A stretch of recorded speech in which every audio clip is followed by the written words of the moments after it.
Cara, a psicologia, ela mudou muito a minha forma de enxergar o meu trabalho, principalmente, mas a vida.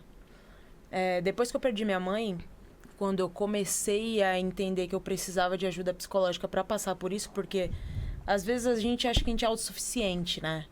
E às vezes a gente acaba se auto-sabotando por conta disso. Então, eu comecei a entender que eu precisava de ajuda, e na época eu jogava no Santos, e tinha uma psicóloga lá, na época, e ela foi a primeira profissional que me ajudou nesse processo, né?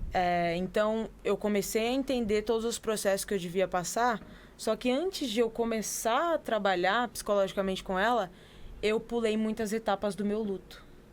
Então, eu tive um início de depressão durante todo esse processo, porque eu não aceitava os processos que eu tinha que viver. Quando eu comecei a aceitar e entender, foi onde as coisas começaram a melhorar. E aí, a partir disso, eu comecei a trabalhar muito mais o meu mental para que eu suportasse as questões de torcida, as questões de vida pessoal também, para não levar para dentro do ambiente de trabalho. Então, hoje, eu faço que nem... Hoje eu tinha sessão 8 horas, eu antecipei para 6, porque eu não consigo ficar sem fazer, porque é uma coisa que me ajuda muito. Tipo, eu consigo, muitas das vezes, aumentar o volume de uma coisa que eu acho que é muito importante, e, às vezes, no estádio eu não consigo ouvir nada. Tipo, de torcida, às vezes eu não escuto. No jogo que a gente jogou contra o Corinthians, eu não ouvi nada.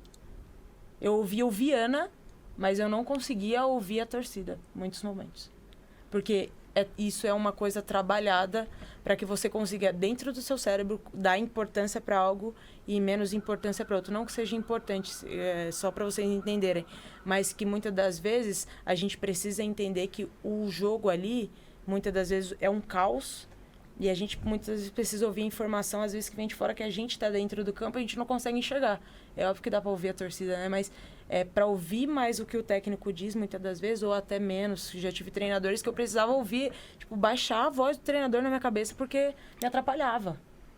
Então é uma coisa que é totalmente trabalhada. Às vezes a gente acha que não, mas é uma coisa que faz total diferença dentro de campo. E é muito importante você falar